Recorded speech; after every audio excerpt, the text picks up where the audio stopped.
про тебя и говорит он так, ты не играешь, это ненормально.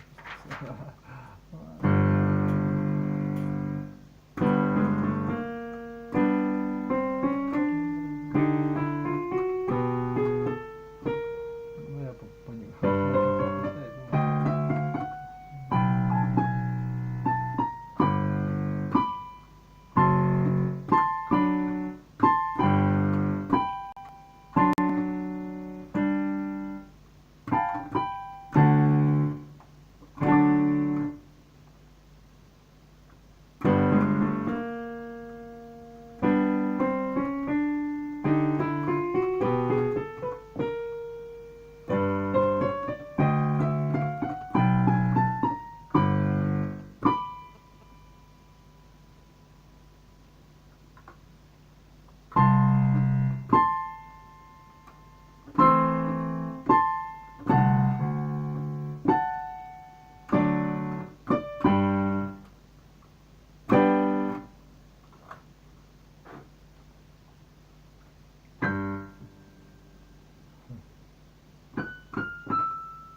Да.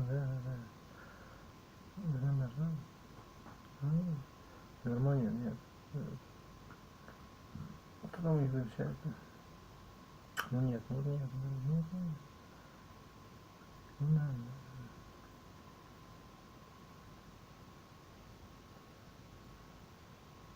Нет, ну не пиши.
Бля.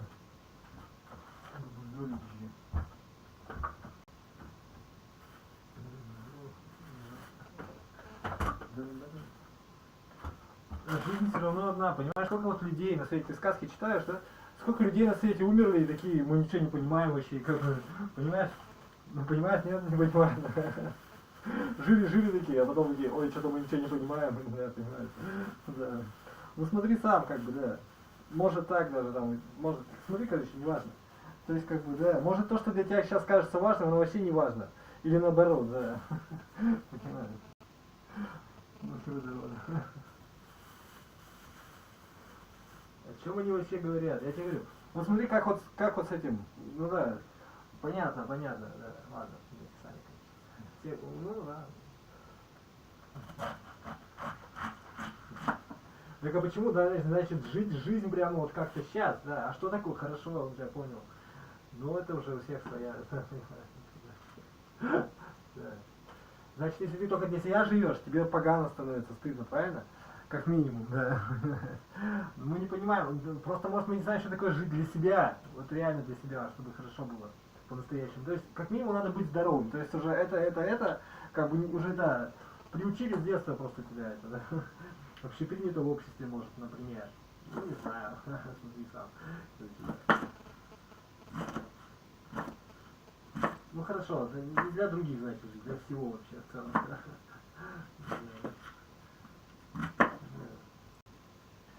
Ну ладно, это не важно. Да, а потом ты такой придешь и скажешь, а что это самое? А это уже нехорошо, согласен. Потому что я это временное явление. Я это, ну что я, и ничего я, вроде как. И опять же, да, ну да, будешь себя уничтожать, это будет психиатрия и болезнь, да. То есть это, вот, ну да, это будет неправильно, да.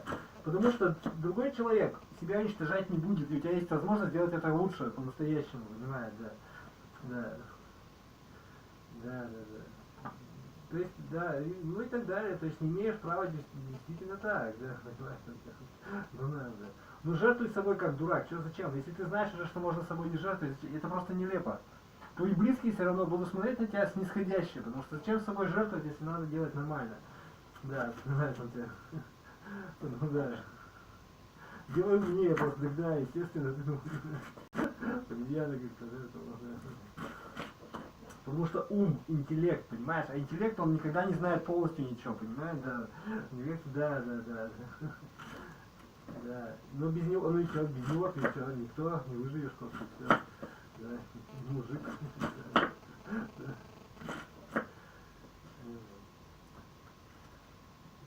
Ну, надо. Нет, просто я к тому, что работать надо, понимаешь? И это нормально, это кайф. То есть ты освобождаешься, да.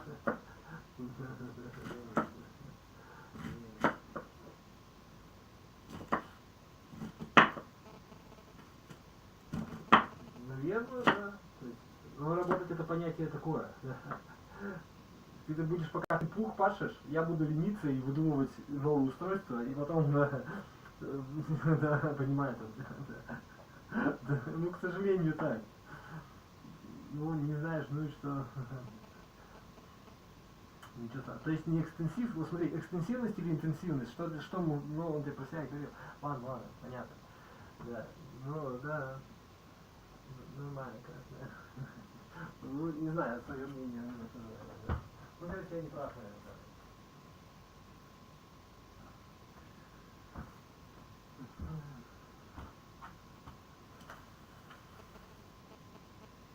Как будто вы самое.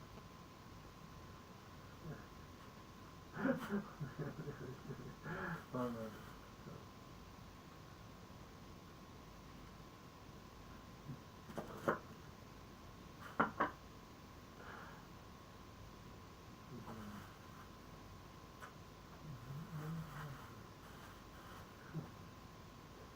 Жить надо, да.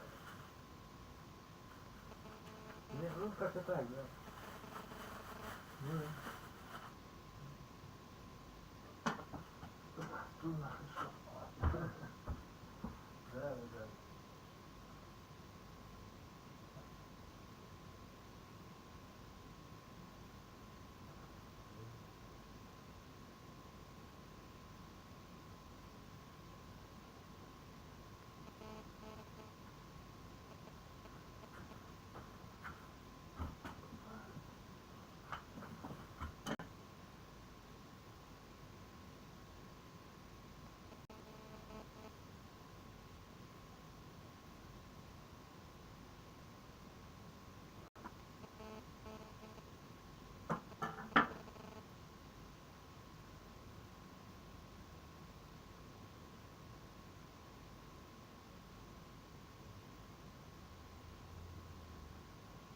Ладно.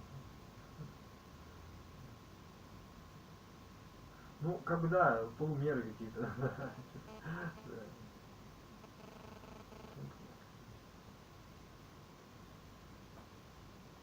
Ладно.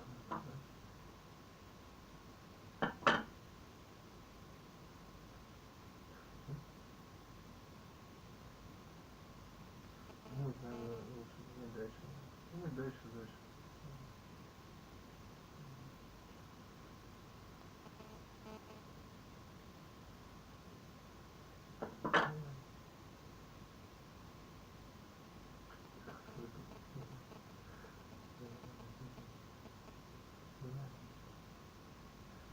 Ну, да.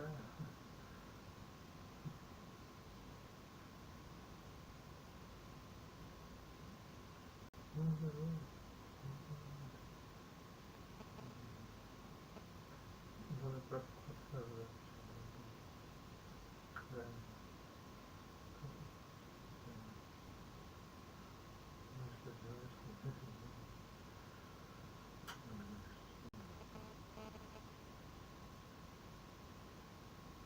Да.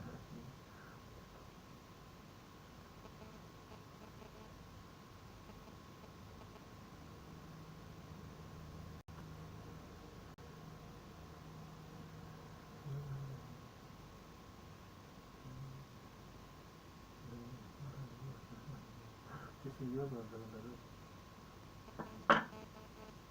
Ну, не знаю, старался бы. Плохо старался.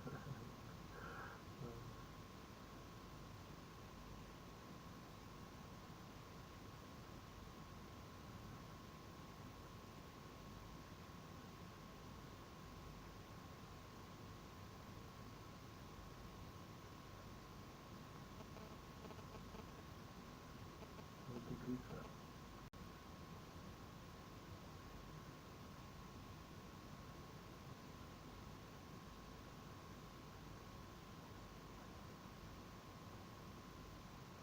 Ну, да. Это же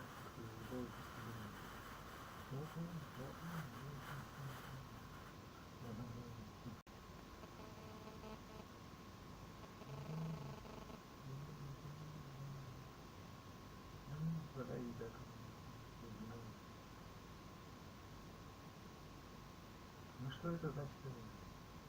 Да.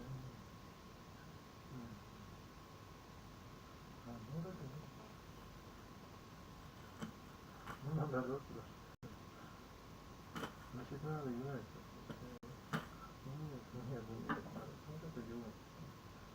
Может, что?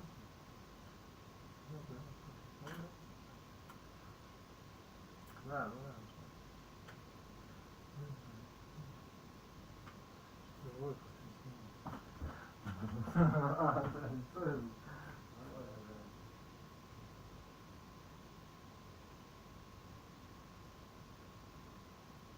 Лицо у меня важно. Хорошо.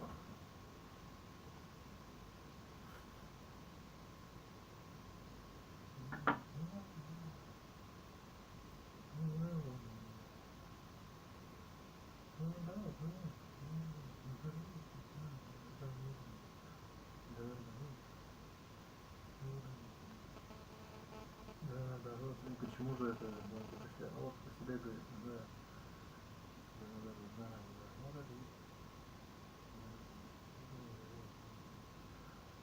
Да, вот он имеет в виду, что не надо никому деньги выиграть. Ну, это как бы размен уже условий, типа того. Тебе говорят, нам нужен такой-то, такой-то и такой-то. Ты говоришь, я бы вот этим только занялся, но, в принципе, чем мы готовы поступиться, да, и так далее. Давайте найдем компромисс, типа того, да.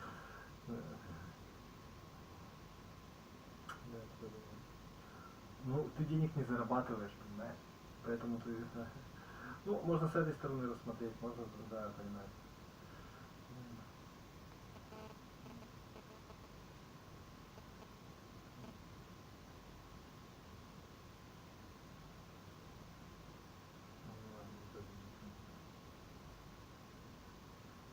Дорого придется платить, да.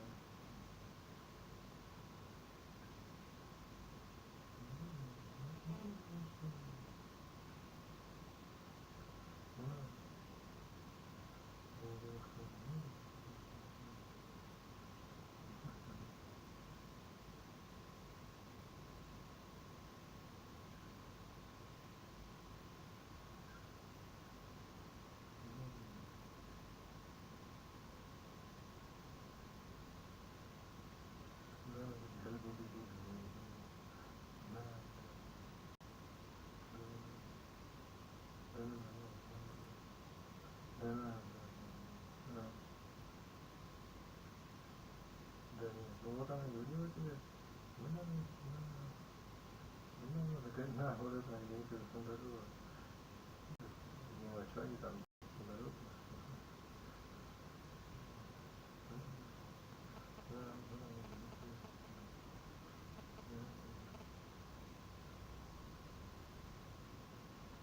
Ну вот нет, ну что тогда здесь? Ну да, понимаешь, ее просто... То есть, да нет, да нет, нет.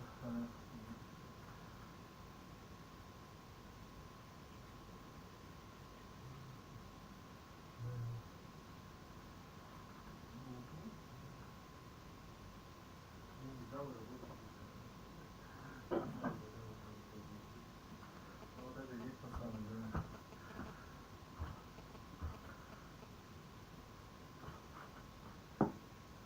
Смгалик. Ну вот нет, ладно, да. На бульваре играть. Что я там буду играть-то? Бомжевать? Нет, переноски даже нету, понимаешь? Ну я не жал, не жал. Ну ладно, да.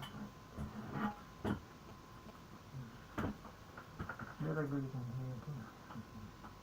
Ну да, да, в каком-то статике. В комнатном виде, ну понял. Да, да. Я тоже так думаю, да. К сожалению.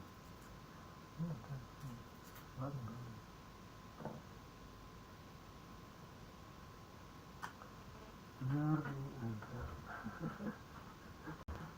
Он все как тогда.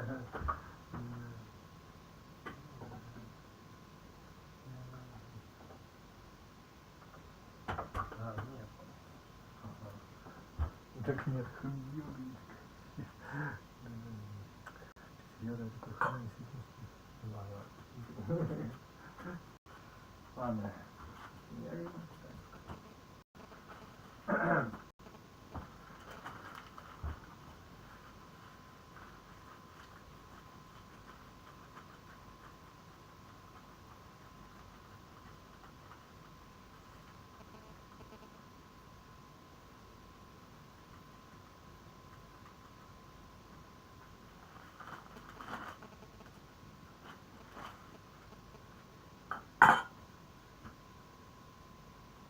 признак бедности и богатства.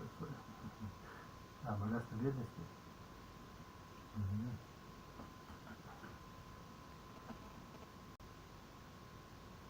А, ну нет, ну это не было. А, ну да. Типа такое. Ну я про это говорю. А, вот да нет, ну ладно. Вот это есть. Ага, да. Ну, вот. Возможно, да, я не спорю. Я ничего не навязываю. Мне работа нужна, я больше ничего не надо. И я не хочу быть рабом своего безумия, собственно. Что ты такой, надо, ну понимаешь. Ну, понял ты меня. Как и любой мужик, имеешь право. Да. Имеешь право выбора, потреблять, не потреблять, что потреблять, как, с какой целью, для чего. Да. Кому это надо, это просто баба-то истеричка. Да. Кого ты грабишь при этом? То есть это, в этом мире ты против этого общества или ты, понимаешь, да, не говори потом, да, это будет омерзительно, когда ты умрешь, или это будет, ну, да, понимаю. Тебе, да, не то, что, да, понимаю. Потому что это временно же, понимаешь? Жизнь-то она временная, понимаешь? Твое я, тело, оно как да, да. Ну, к сожалению, или как вот. Но это не значит, что надо ее убивать, я тебе говорю, что просто, ну, хорошо, тогда давай, как бы, как бы, да. Ну, зачем ты, ну, тогда все давайте сейчас тогда будем делаем, как бы, кто так не будет делать просто, понимаешь, да? Дети вот они прививок даже не любят, потому что они, ну, да, понимают. Просто жизнь должна самосохраняться как-то, точка, как бы, да. Все остальное это уже удел психиатрии, как говорится, да, будущего дня, да, все это, да, не касается, да. Ну нет, это слышал. Даже женщина, вот она вынуждена рожать, у меня тоже такое мнение есть. Почему вот, да, ну верно, не знаю, смотрите сами, это уже статистика, да. То есть, ну, я в смысле, даже женщина может жить, как бы, знаете, и даже она вроде как в опасности, но она может душу сожрать себе здоровье, душа. И почему-то они, кстати, на старости-то, ну ладно, это не суть разговора, я просто честно. Да. Да. То есть наоборот получается. Ну так устроено, понимаешь, она берешься, а потом любовь началась, и все, проблема сразу, беда.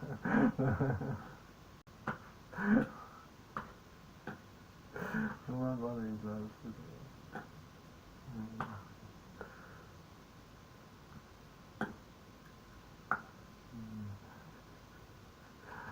Три моих брата, да, это же. Ладно.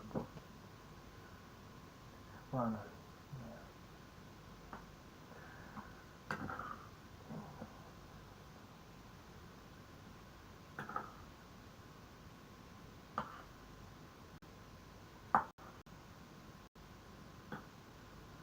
Наверное,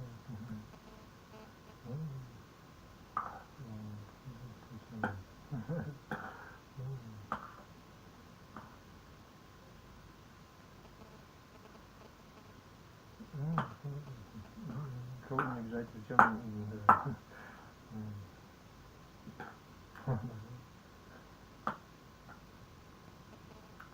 Никто не знает.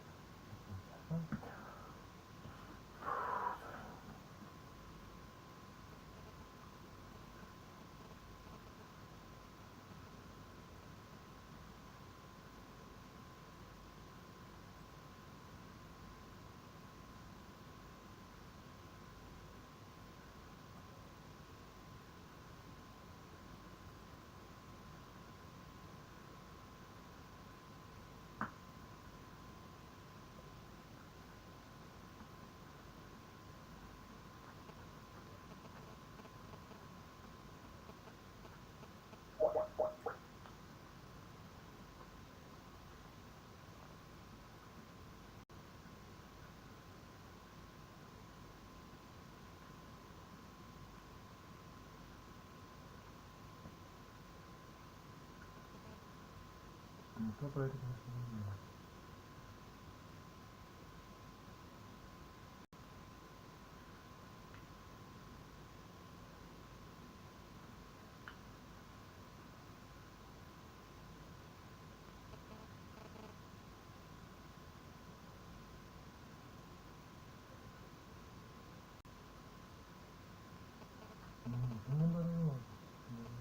это сколько уже было?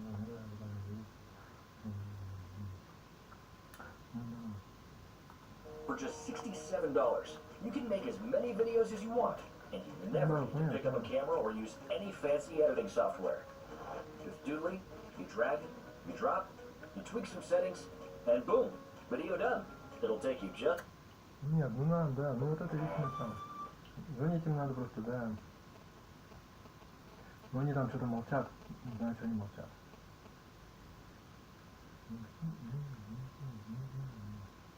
Вот надо,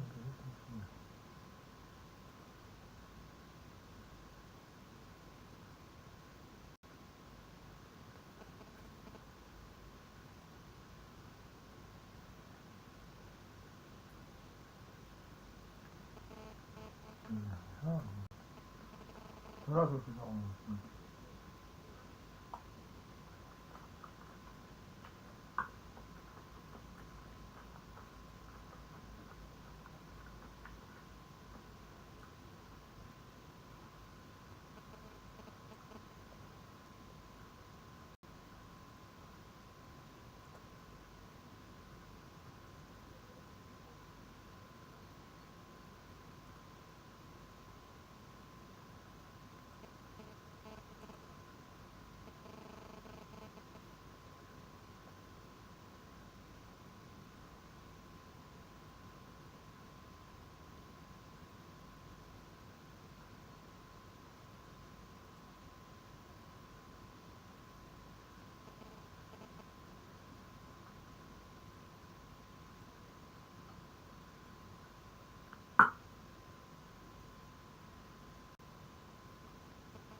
Ну нет.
Нет, наоборот, написано. Нет, наоборот. Нет, наоборот.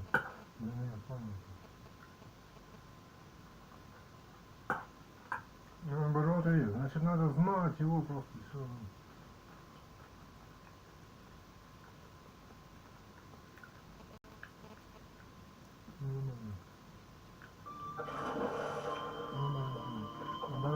Since the rise of Kickstarter and the early access model on Steam, many developers have tried to crowdfund their game, but Subnautica is probably one of the best examples that has done it successfully, and even thrived because of it.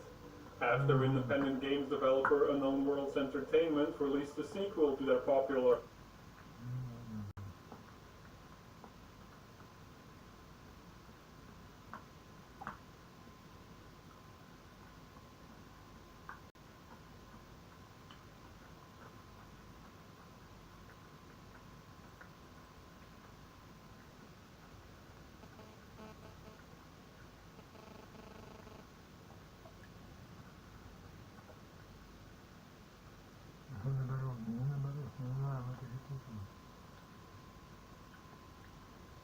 Конечно, написали, да, точно. Понятно.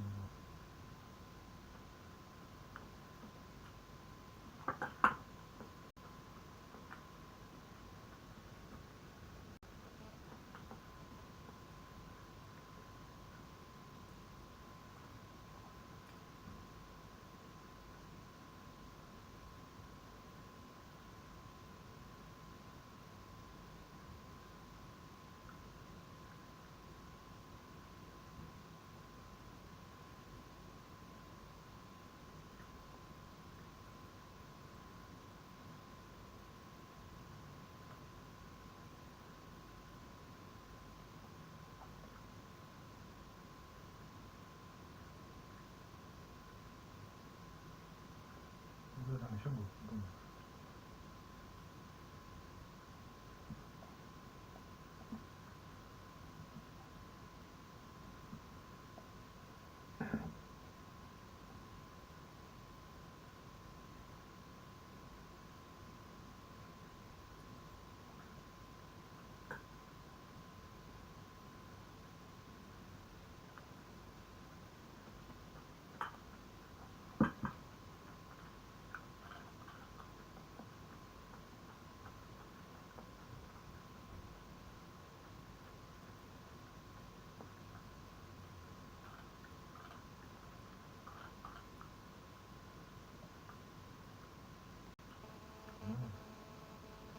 Наоборот, не понял. Наоборот, вот наоборот. И что из этого, и что это, и что это.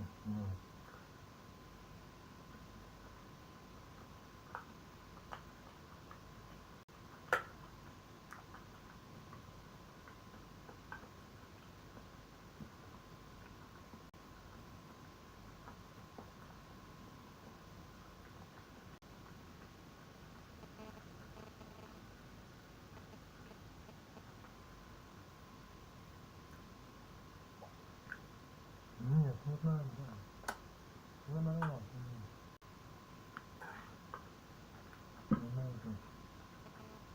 Не могу.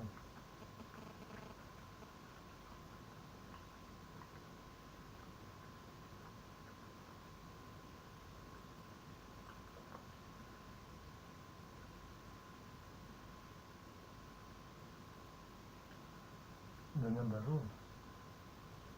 Наоборот.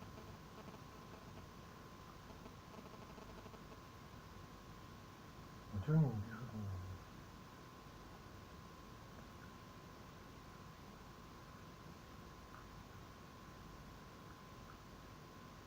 Законцертировать, забыли уже, да, нет, ладно. Да, наоборот.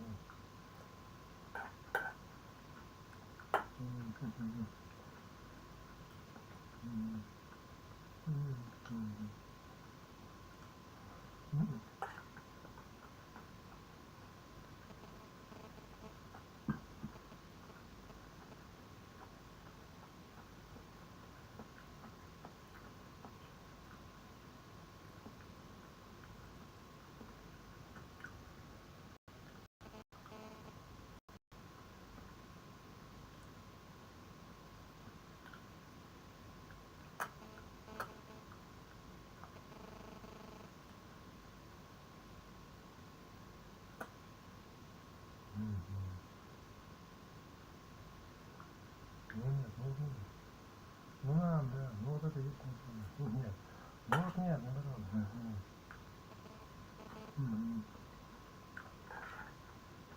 вот это есть смысл.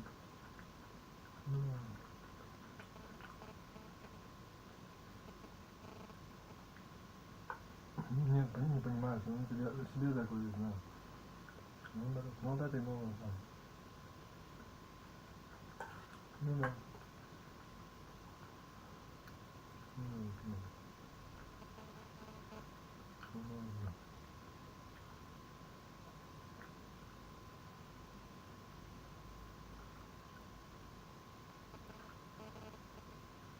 Ну наоборот, наоборот. Нет, наоборот. Ну наоборот.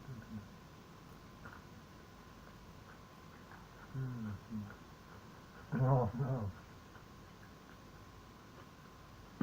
Ой, ой, шарик. Ничего не делал.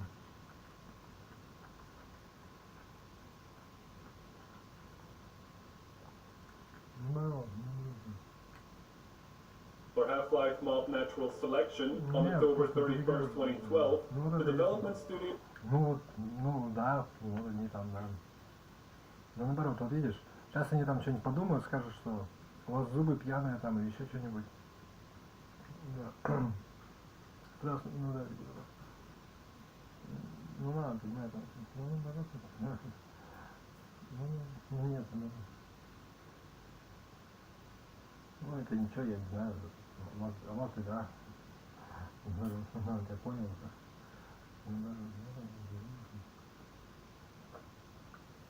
Потому что ты больной, ты одной, как хочешь, и да, одной хочешь, и да, потом никуда не говорил.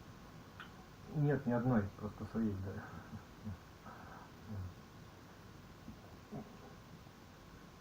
Я готов, это уже не ваше дело, как бы, понимаешь, у вас дело, да, просто я готов на компромиссы, как бы, да, трудоголик, ну, даже если нет, то хочу им стать, потому, да. Поэт, да. Ну, это, ну, не бесплатный, как бы, да, то есть бесплатный трудоголизм, ну, понимаете, ну, будет быть на грани безумия, потому что если ты бесплатно, если ты много денег получаешь, то скоро будет лучше тебя кто-то делать уже, да. Если, да, понимаете. Если мало, то ты не реализованный, значит, получается, так ведь? Ну, я так, да.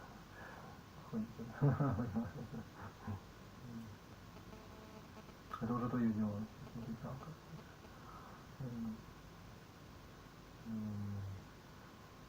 Ну, не надо так. Ладно, ладно.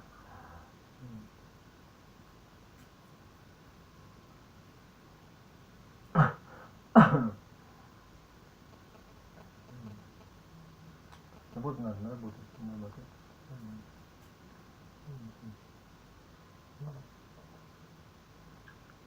Ну, все равно так получается, что ты что-то нарабатываешь в этой жизни.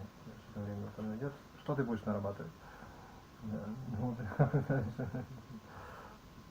Слушай, сделал лучше нас. Потому что мама лучше ребенка ничего он понимает. Ладно, все, я говорил ничего. You announced Subnautica roughly a year later, on December 17th, 2013. However, prototype... Не, ну наоборот, да. Наоборот, я думал.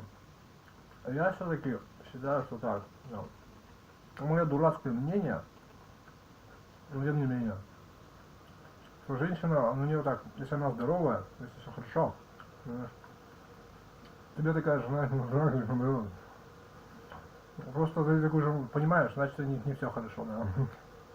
Не совсем, да, ну не важно. У них нет времени, чтобы развиваться, и это нормально. И они не хотят, они понимают, что это значит, не понимаешь. Но не понимают, да, понял меня. Ну да. Да. Все время тебе будут, да, понимаешь, какие-то вот мелкопасы. Из детства никогда не вылезешь, короче, понимаешь? Как проклятая будешь. Да, понимаю. Дура и будешь всегда. Ну да, и так далее. Ну что теперь делаешь тут? Ну что теперь? Ну ладно. Он понял тебя просто, да. Ну не знаю. Слишком само собой, да? Я не знаю, ладно, спасибо, что да, ладно, все, поехал. Он поделает, ладно, я буду. Ну да. Да просто это и так. Потому что, ну не надо, зачем тебе, да, будь счастлива лучше, да, сама и как-то, чтобы, не знаю, ладно, может быть, ну не нужны, конечно, мужьям-то не нужны, вам, как бы, кстати, да, понимаю, да, ну да, понятно, это. Ну да, он тебя не отпустит, а только ну понял.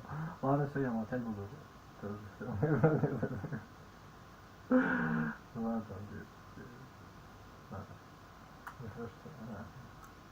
Typing goes as far back as January of 2013, when Charlie Cleveland, co-founder of Unknown Worlds, began work on the first underwater prototype. A dedicated blog was created to share the Subnautica announcement with the world, while also explaining that the studio was going to take a very open and transparent approach with the development process. They invited gamers onto their journey to give them feedback throughout the whole course of development. For the first subsequent weeks, they shared more concept art on the Subnautica, began work on the first underwater prototype. A dedicated blog was created to share the Subnautica announcement with the world, while also explaining that the studio was going to take a very open and transparent approach with the development process. They invited gamers onto their journey to give them feedback throughout the whole course of development. For the first subsequent weeks, they shared more and more concept art on their blog, followed by a first playable test version of the game in February of 2014. Although this test version was meant more as a tool that could generate procedural underwater terrain. They put the tool up on Steam for fellow developers to use and experiment with for their own projects, further underlining their transparent development approach. Subnautica was publicly revealed for the first time at PAX East in 2014. The booth had a playable demo of a very early pre-alpha version. After the convention, Destructoid did an interview with Charlie Cleveland, the director and lead programmer. During the interview, he said that after their last game, Natural Selection 2, a more hardcore shooter focused on combat, he wanted to try and develop something that could reach a broader audience. That's why they opted to include a lot more non-combat elements and have a bigger focus on exploration. Charlie also told Destructoid that one of his main goals was to give players the excitement of experiencing the unknown by creating a beautiful life-affirming world that you can explore and tinker with. One of the inspirations for the story was Journey, while the world itself was inspired by Skyrim, and on top of that they wanted to combine all this with building mechanics from Minecraft. Early on, the developers experimented with a popular mechanic from BioShock. In that game, players can inject themselves with modified stem cells to gain several powers.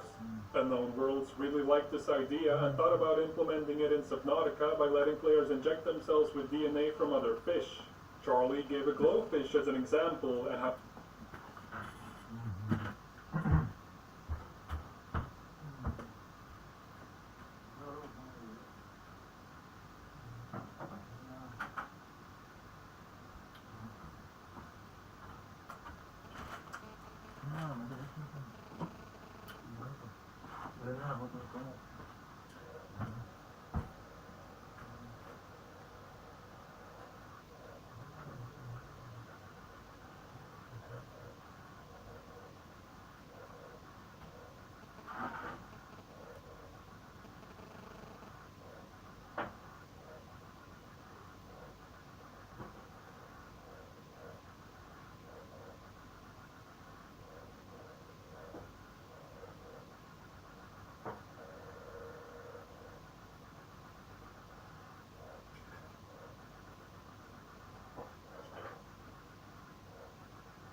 Все нормально, да, нормально. Bounce DNA would make the player's whole body glow and light up dark areas of the game.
Мне ничем не работать.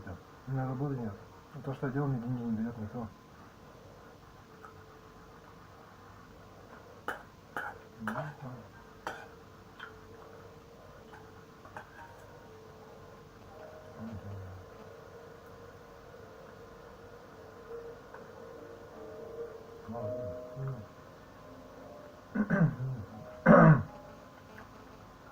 Нормально играет, просто все.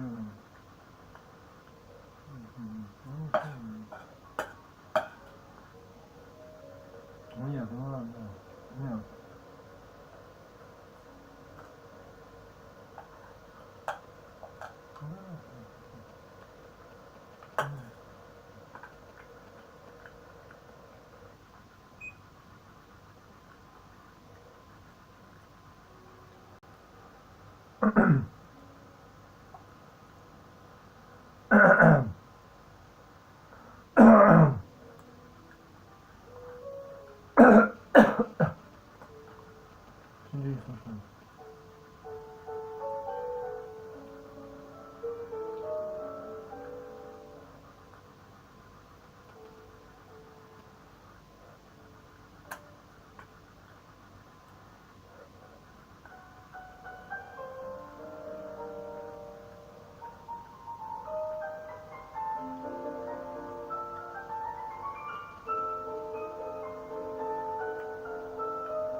Ну да.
This idea was later scrapped, however.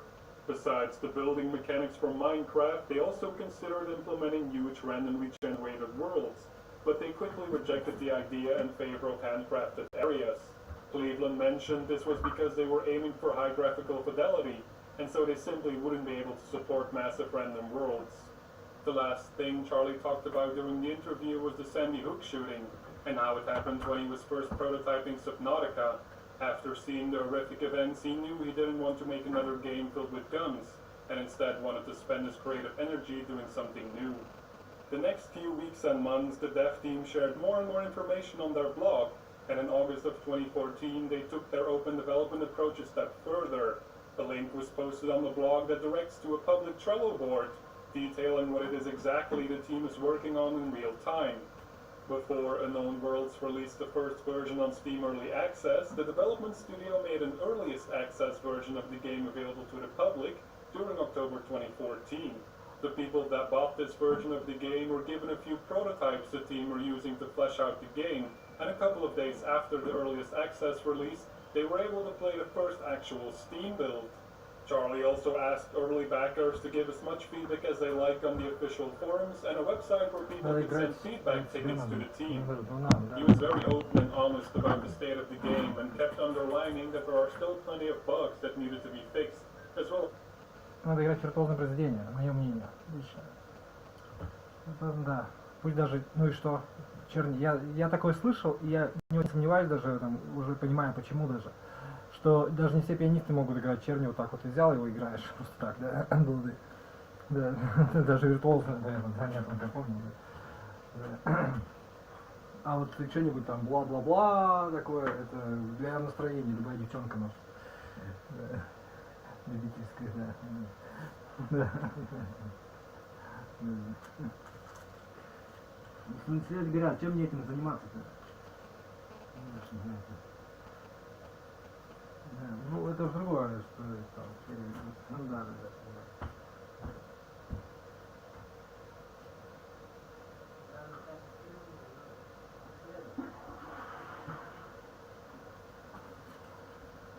Расследование, ну как заводить, больше, да, да.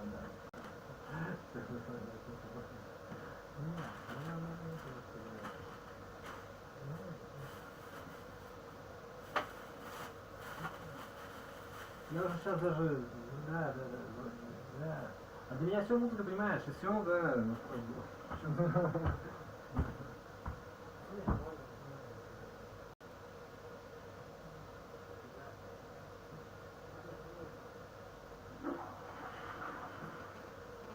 Да, вот вопрос повтора, технического мастерства и обучения, да.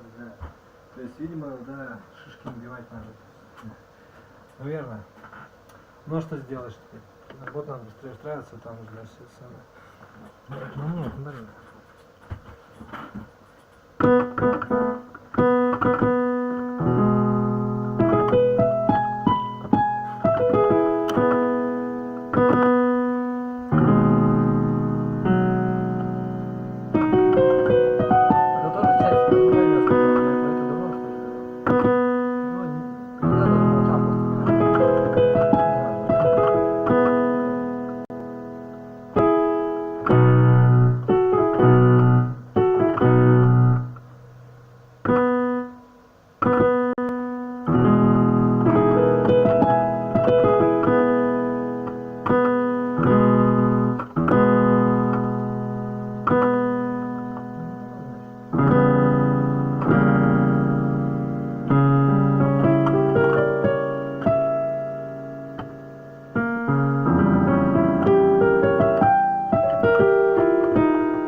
Ну, бывает тогда.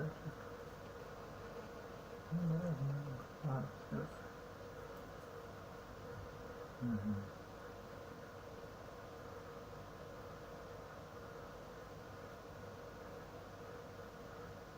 Да. Ну вот нет, ну ладно, ну вот да, туда бы извинился сразу, да, ну вот это не да. Ну ладно, да, консерватория, да.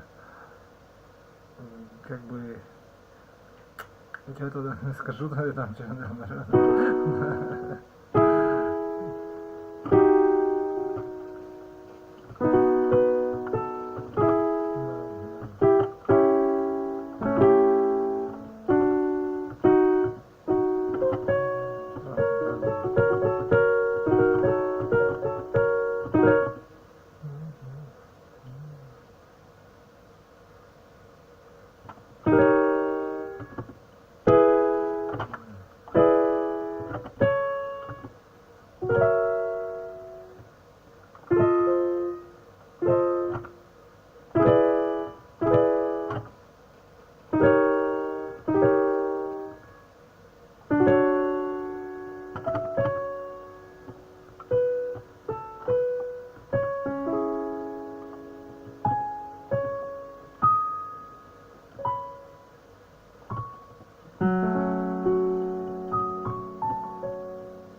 depth and substance they still had to add.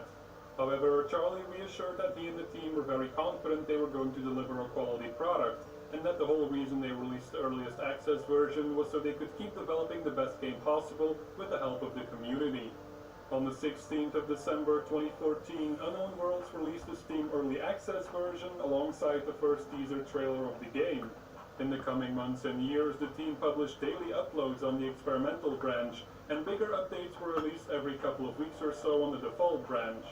Bugs were fixed and content was added at a rapid pace, and all with the help of the active community giving constant feedback to the developers. The blog kept the community updated on what was coming in future updates. Things like new vehicles, new creatures, new environments, an Apple OS version, and much more were added to the early access version. In July of 2015, it was announced that they had hired someone to helm the story of Subnautica. That someone was Tom Jubbert, who is most notably known for adding stories to games like Faster Than Light, The Talos Principle, and The Swapper. Subnautica's gameplay is about exploring and surviving in an alien world, and learning how to live harmoniously with your environment. That is literally what you do minute to minute. The story then is going to be about concepts quite alien to video game narratives in general. Survival, environmentalism, life itself. I think these are topics which I can do justice to. In November of 2015, the team slowed down development for a week, explaining on the blog that the whole development team was going on a retreat to get to know each other better. Before they began work on Subnautica, Unknown Worlds was like most other development studios, working together in the same office space. However, when they started work on Subnautica, they waved their office goodbye in favor of a distributed international team. As the game was progressing further and further, the developers started working on an Xbox version as well, and on the 17th of May 2016 they released an early access version on Xbox's game preview program. Around the same time they also experimented with VR and launched an Oculus Rift version in April of 2016. However, later in the course of development, the studio noticed that only a very small percentage of people were playing the game in VR, and decided to stop supporting this feature. The studio is a big fan of VR, but their small team simply couldn't afford the time and cost of VR support. During the course of development, the community kept asking the developers about the possibility of a multiplayer mode. In August of 2016, Charlie addressed these questions, stating that he and the team would love to add multiplayer, since the game was originally conceived as a co-op experience. However, they dropped multiplayer in favor of releasing the game faster. He said the team was still considering whether or not to add multiplayer, but that it would take a huge amount of time, and that they would have to practically start from scratch if they choose to do so. A couple of weeks later, Charlie addressed the issue again on the official Subnautica forum, explaining that it would take many years to add any kind of multiplayer, and that therefore they would rather spend their time making the best possible single-player experience they can, while also getting the game out sooner. The door on multiplayer was completely closed, but Charlie gave the community some hope by saying that perhaps a future installment in the franchise might focus more on players working together to conquer the many challenges of the deep sea. In 2017, the developers were well on their way to completing the game and began preparing for the release of the 1.0 version on Steam. They called upon the community to help translate the game in as many languages as possible. A web page was set up where people could enter their translations, and it also gave them the option to vote on every single translation. This was yet another example of the close relationship that Unknown Worlds had built with their fanbase over the years. The very first version of Subnautica had not much more than some fish swimming around and a cardboard cutout of the Aurora spaceship in the distance, but after 4 years of being on the Steam Early Access platform, that early prototype version had matured into a fully fledged game, brimming with content and features. The fully completed game was released on Steam on January 23, 2018, and the studio's hard work had clearly paid off. Both critics and gamers were loving the game, with many calling it one of the best survival games ever. It even won the Golden Joystick Award for PC Game of the Year. Charlie Cleveland commented that the key part of their success was the close involvement of their loyal community. Subnautica would have been half the game it is today if we had kept it internal and released it at the end. We want to make games the best way we can, and the only way we know to do that for the last 15 years is by having the voice of the customer built into our development. While Subnautica was never really intended as a horror game, many players expressed their almost inability to play the game due to its creepy atmosphere at certain times. When Cleveland was asked about this, he said that the team never intended to evoke those scared responses in players. He thinks it's more about terror than horror, and that there's a lot of primal fears present in the game that are triggering some players. The fear of being alone, fear of running out of air, fear of suffocation, fear of open spaces, fear of claustrophobic environments, and so on. Ultimately, Charlie said he's glad that all that stuff is in the game, but that it sometimes overshadows what 75% of the game is, which is, to put it in his own words, a kind of serene swimming, exploring, and crafting experience. Even though the game is now completed, the developers continued their hard work fixing several bugs, and besides that they also announced the PS4 version in July of 2018. That came out later that year on the 4th of December. Despite announcing Below Zero as sequel to Subnautica, the team is still committed to this day to optimize the original Subnautica, especially on consoles. In December of 2019, a post on their blog indicated that they're optimizing their in-house console efforts to improve the technical infrastructure across both the original Subnautica and Below Zero. Unknown Worlds is continuing their open development approach with Below Zero, and it seems it's going to stay that way for all their future endeavors, at least for the time being. Not only did it become a sort of mantra for the studio, it's also been a great way for them to attract new staff members. Their most dedicated fans have gotten the opportunity in the past to join the team and start designing levels, sounds, or fix bugs. Charlie Cleveland once even proudly said in an interview with PC Games that the whole team is from the community. Their success can hopefully inspire and teach other up-and-comer development studios how to do crowdfunding right, and how to successfully apply a transparent development approach. Subnautica has also clearly shown the world that if you're a developer struggling with funds, you don't necessarily need to wait to release a completely finished game. After all, Unknown Worlds have said themselves that they were on the brink of financial disaster and that the community saved them through their financial support of the early access version of the game. Simply put, Subnautica wouldn't be the game it is, nor the success that it is, without our community.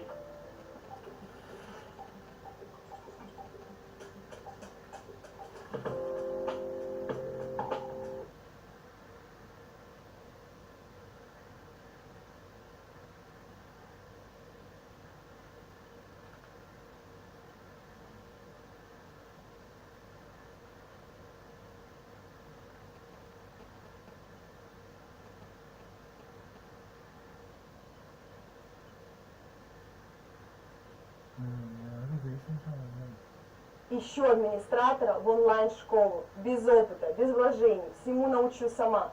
Самое главное, желанием развиваться и... Hey everybody, I'm Rick Beato, and today's Everything Music. It's What Makes This Song Great, episode 102. The band is U2, and the song is I Still Haven't Found What I'm Looking For, coming up next.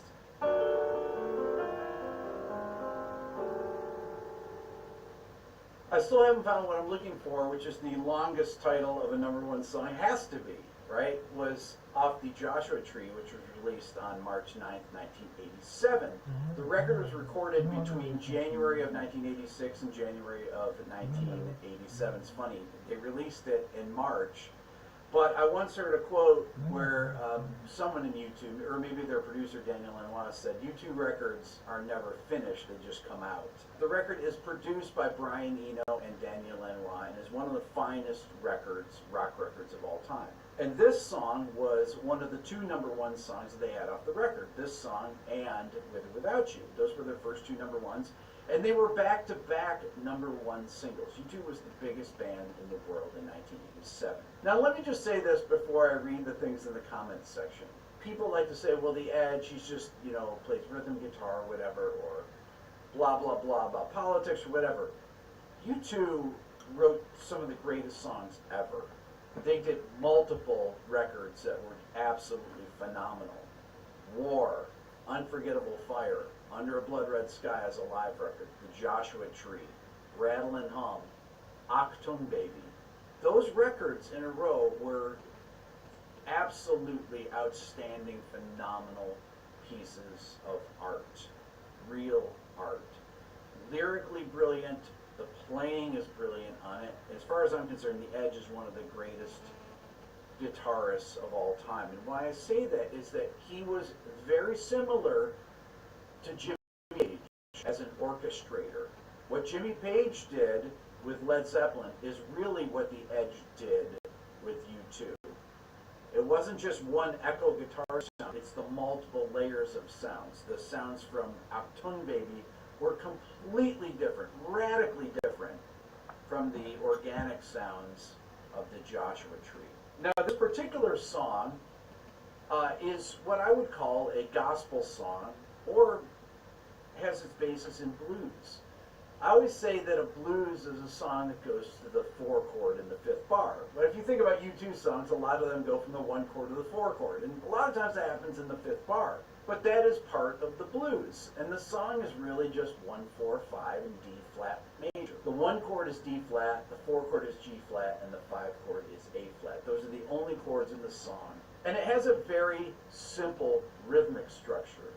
But the drumming on it is outstanding. I want to talk about the drum part, and I want to talk about the guitar part before we talk about the melody. Actually, I'm going to begin with the guitar part in the Edge's guitar sound. Now, I have a Strat here. This is what the Edge is playing on it with a capo. And like I said, the song is in D flat, but I believe that the song was cut in D major. Daniel Lanois, who is the producer and engineer of the record and mixed most of the record, says in the classic album series, you can find it on YouTube, that was released, in the 90s or so. This is really kind of where I got my idea of what makes this. I saw this series, I saw him soloing tracks, and I thought to myself, man, I would like to see somebody break down the actual tracks and break down the songs instead of just giving just a casual overview of the things, right? So Edge used AC30 amps, Vox AC30 amps. On this particular song, he's using Что, нормально все, нормально.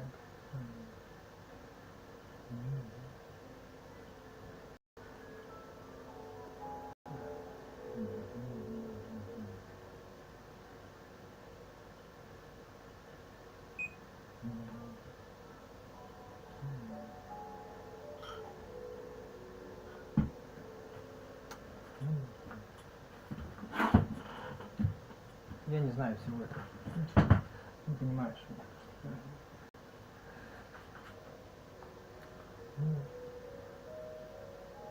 Странно. Жарко.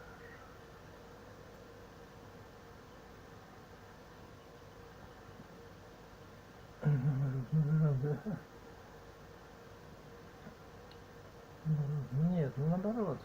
Так вот нет, наоборот. Да вот нет, ну вот нет, понял, то, что я... Что у меня там написано? Что там можно записано? Ну нет, ну вот на... подписки мы что ли? В чем дело? Подписано все, да. Ну что да, нет, о чем разговор? О том, что ты пьешь просто, да. Да.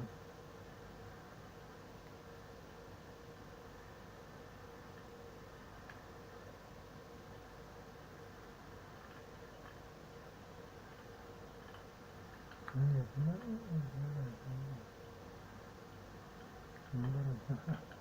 по-моему, эпизод. Нет, зачем это все, блин?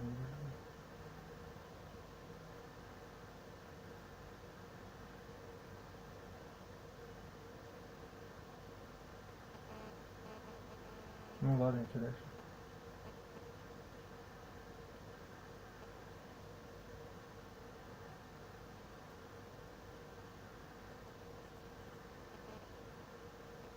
Ну не надо создавать аккаунт, было тогда тут, да, например. Нет, да нет, ну это давно уже было.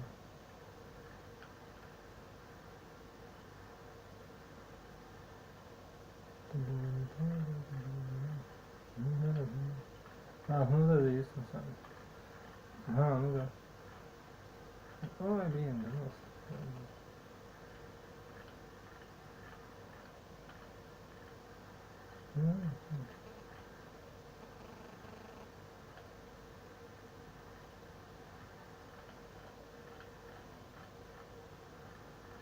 Изыски.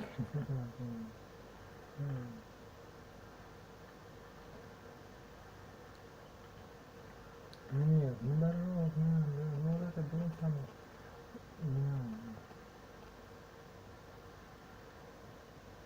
Ладно.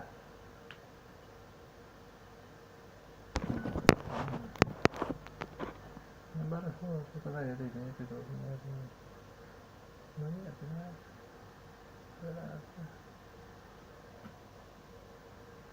Ну нет, понимаешь, я просто...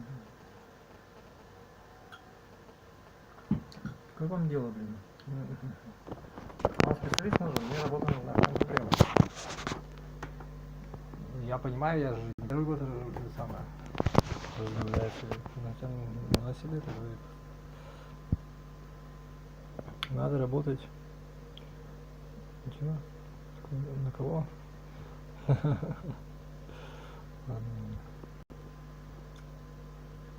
Да, вот он и говорит. Ага, да. Ну так я вроде так и делаю, наверное. Ну, что же это?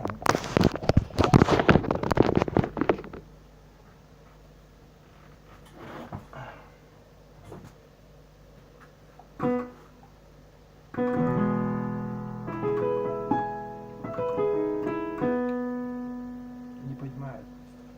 У меня денег нету, понимаешь? Я...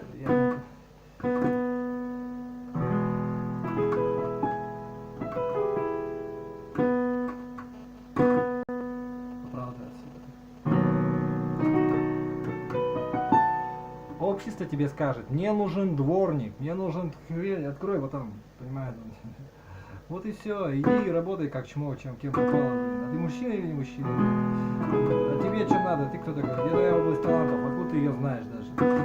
Никто не знает даже, и ты даже сам не в курсе, да. Может и не развивается, да. Да.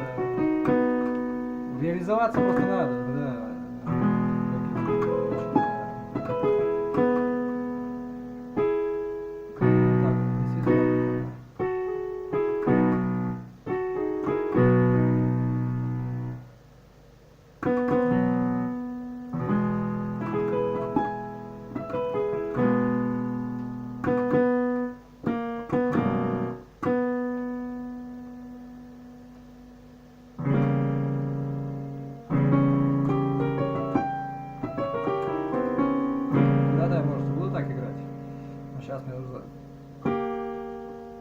То, что мне общество считает это, и там много чего надо, понимаешь? Есть общество всяких, да, так что не надо. Безгранично, как говорит экономика, нам наука такая. Общество потребностей безгранично, а ты, у тебя однажды все, да. Количество детей не определено в твоей жизни.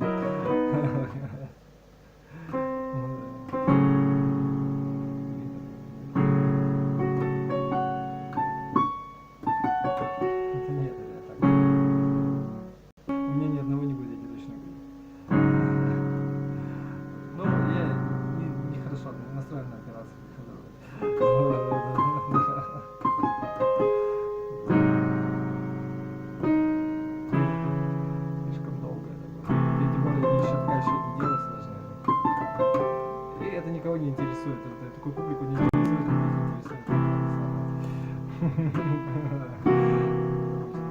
меня тоже интересует, что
такая тоже чистыня есть, да, понимаете, да. Уже сорваться с места, уже начать где-то применяться, да.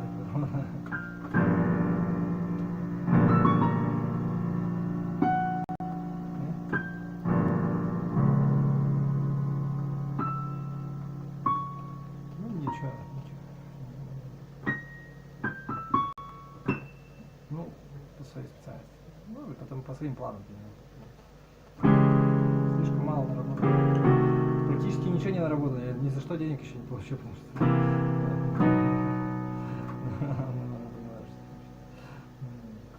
То есть я вот все, что я сейчас делаю, да, это все понарошку, как бы типа как хобби, как девчонка из детского.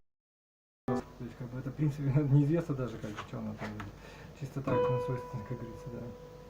В принципе, в школах то же самое происходит, но там когда, то есть как бы есть некая гарантия принятия общества и легитимность и применение в профессии в дальнейшем в общественном аппарате.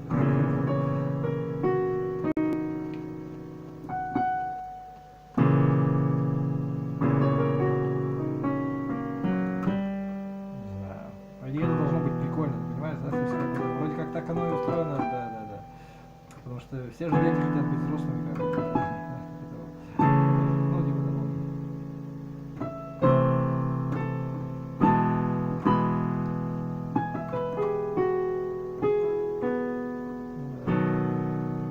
Не знаю, вот это я уже не знаю.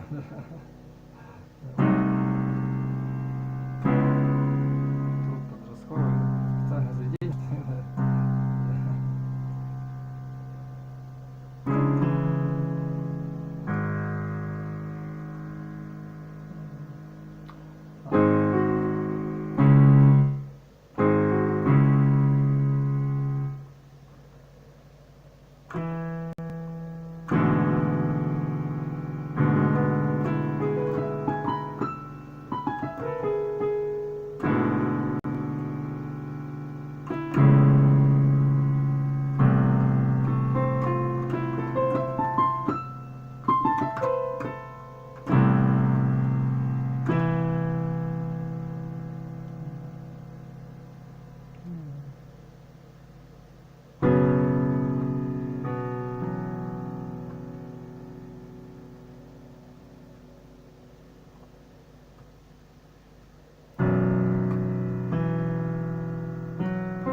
злоупотреблять нехорошо как-то. Это я к выводу пришел. Посмотрите. Надо как-то себя набирать, чтобы... Ну, как понимаете.